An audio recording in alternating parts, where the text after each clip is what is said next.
What's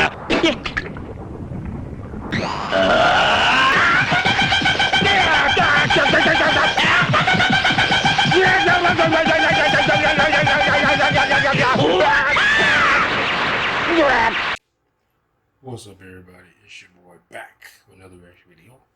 And I will be reacting to 4 true terrifying Christmas horror stories. I think this is from Mr. Nightmare, if I'm not mistaken. So, we got 4 more days till Christmas. I can't, because there's some video game I was watching and I saw, I don't know if y'all know, it's a gameplay channel called Funhouse. And they do comedy gameplay video. And they kept, and it was like, and then they kept talking, it was like 4 more days, and then one of the guys kept saying, he's like, only 4 more days till Christmas. Oh, stupid. Anyway, for some reason, even though I'm off and I slept, like, I haven't even been up 12 hours, but I did run for like an hour, except I lifted weights, so maybe I haven't drank a whole lot of water today, though. I drank maybe half a gallon.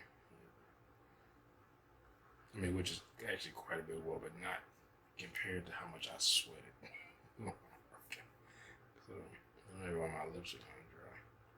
Anyway, let's get to this on like 12 minutes long. So, here we go.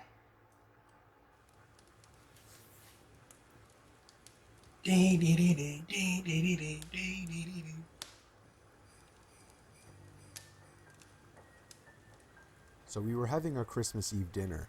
Turkey, stuffing, and other dishes that you would expect to get on Thanksgiving night. We don't have a big family. It was my grandparents and uncles from my mom's side of the family. At the time, we lived in a duplex with some guy and his girlfriend on the other side. We never really saw them much. Strangely, we had a door that connected our sides, and no, that's not something that most duplexes have. Yeah, that's it had weird. a very unique it's like kind a of lock, hotel. though. It had to be unlocked from both sides to be opened, and it could open in either direction. I only saw it open once before the two moved in, ever since the door had been locked, at least on our side. While we were sitting at the dinner table eating, the doorknob to the door that separates the sides of our duplex twisted and turned before the lock would block it. It was not accidental, as it was going on for at least 10 seconds. My dad got up and walked over to the door, placed one hand on the lock and one hand on the doorknob. "You need something?" There was no answer. He unlocked our side of the door and swung it open. Their side of the duplex was completely pitch black. Why would he swing it open? It seemed as if nobody was home. It was only about 6 o'clock, and we were certain we saw them leaving earlier. Me and my dad went to check out the window, and their car was gone too. Being good neighbors, we assumed the worst, that there may have been an intruder, so me, my dad, and my uncle went to the other side to investigate. We flipped on all the lights and checked every corner and every crevice of the small first floor. Then we heard a thud and a crack from upstairs. It was pressure on the floorboards. I was freaked out, so I stayed behind while my dad and uncle ran upstairs. I was a big pussy, so I stayed. I felt my heart skip a beat when a huge commotion erupted from upstairs, stayed before the scream from my uncle echoed across the duplex, even to the other side, as my whole family got up from the table now.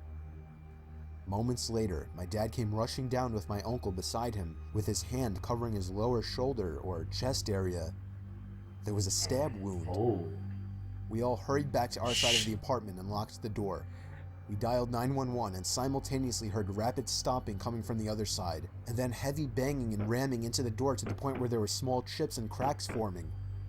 We could hear the grunting and screaming of the man as he rammed into the door. My other uncle and my dad each grabbed kitchen knives. I armed myself as well.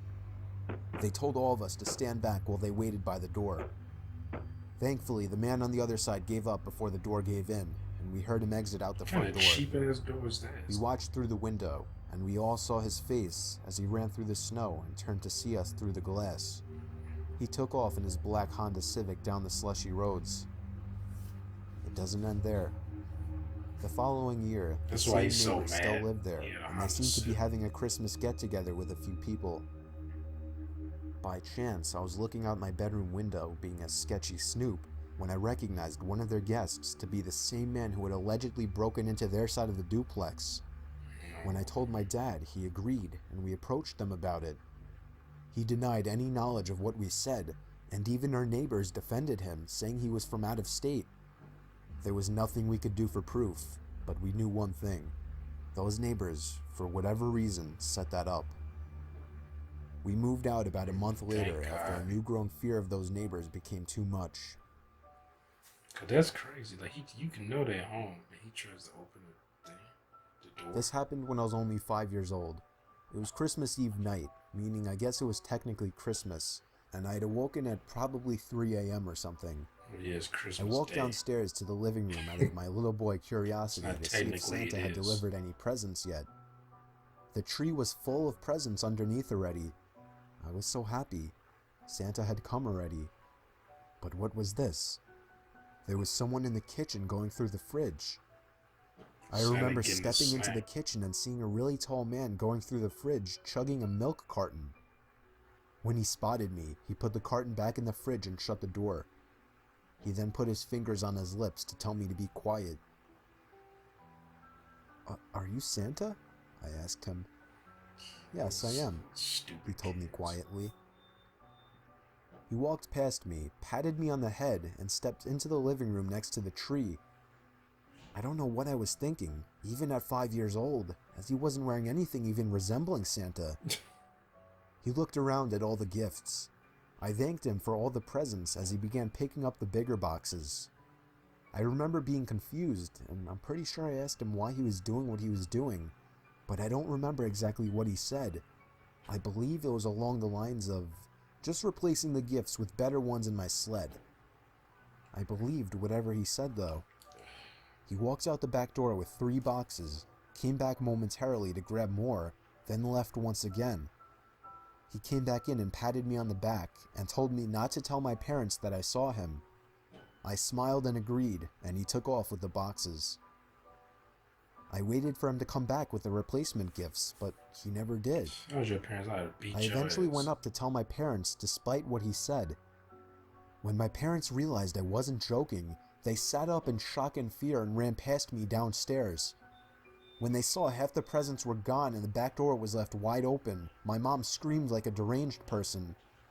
I remember my parents were practically scolding me, demanding for me to describe the person who entered our house. Of course, being 5 years old, the description I gave was anything but useful. All I probably told them was that he was tall. It's been almost 15 years now, though, and at this point for me, being that I was only 5 years old, 20 it's now. nothing but a story to tell, rather than a bad memory at all.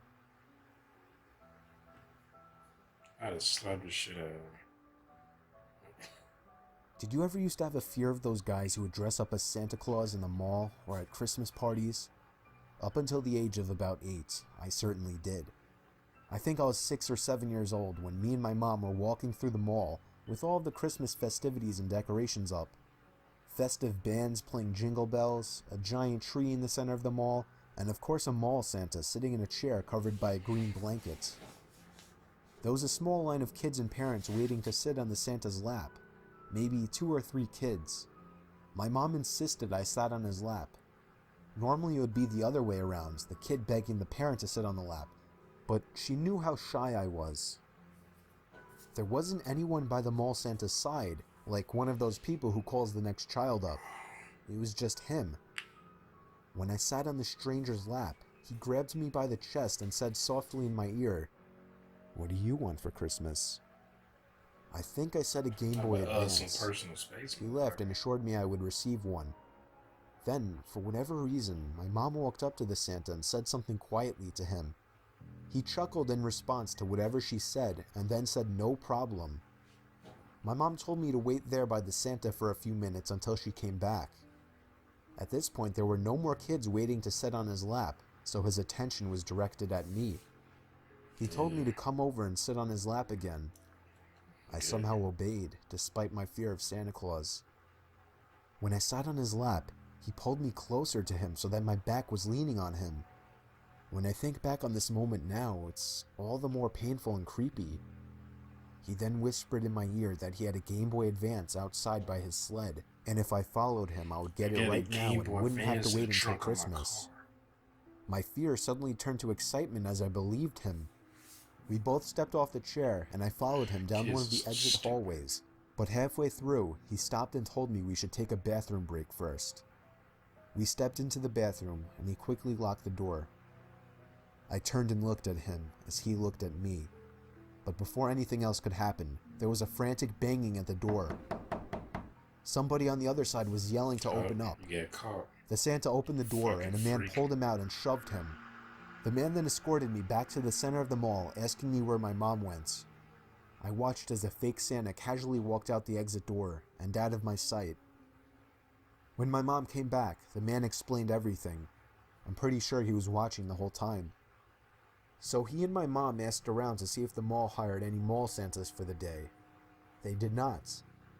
Whoever that was just a pervert dressed as Santa to get kids to sit on his lap and possibly wait for a perfect opportunity to snatch one, just like he almost did me. Don't worry about that bowl. That's my candy cane. This story took place about 5 years ago on Christmas Eve night. It was around 1 in the morning, and I had just finished placing presents under the tree. I went upstairs to brush up and everything, then came back downstairs to the kitchen to get a glass of water before bed.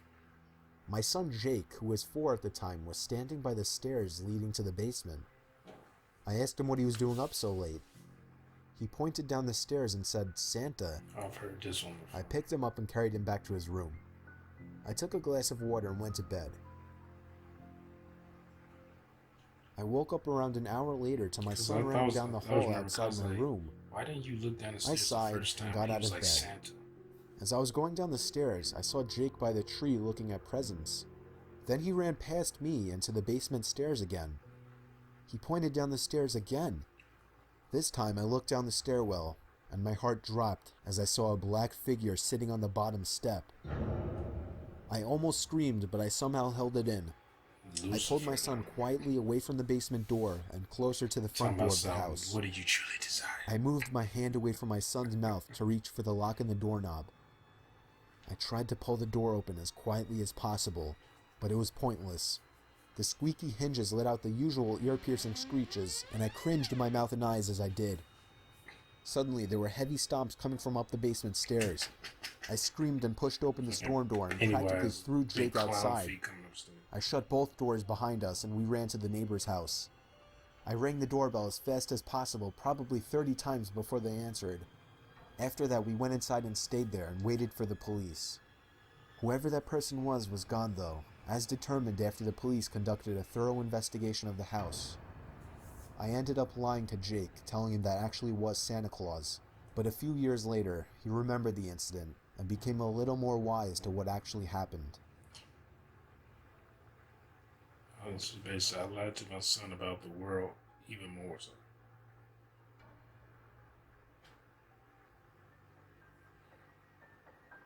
So next time, he'll just actually go downstairs and get stabbed to death.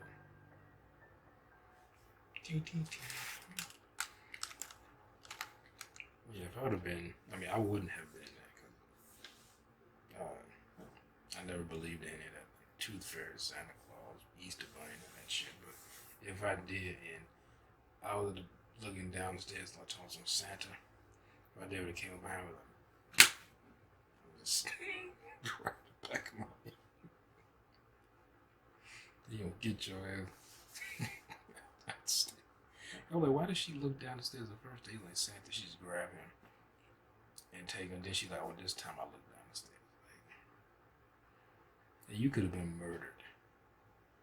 Like, for some reason, the dude stayed downstairs.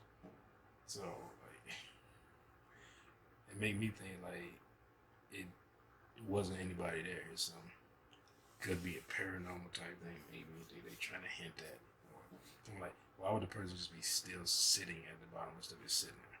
Unless it's a crazy person or a homeless person trying to get warm. And it's, oh shit, they just run up the stairs. Or crazy and homeless.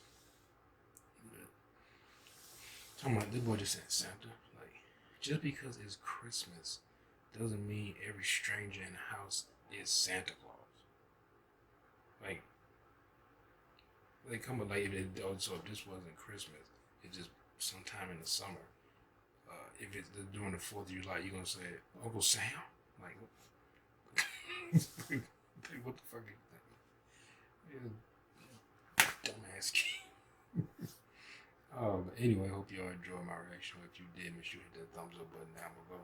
Make sure to comment, hit that bell, notification bell if you want to be notified when I upload videos. Make sure to subscribe if you're new here, and share this video on your various different social media platforms. I'll see y'all next time. Peace.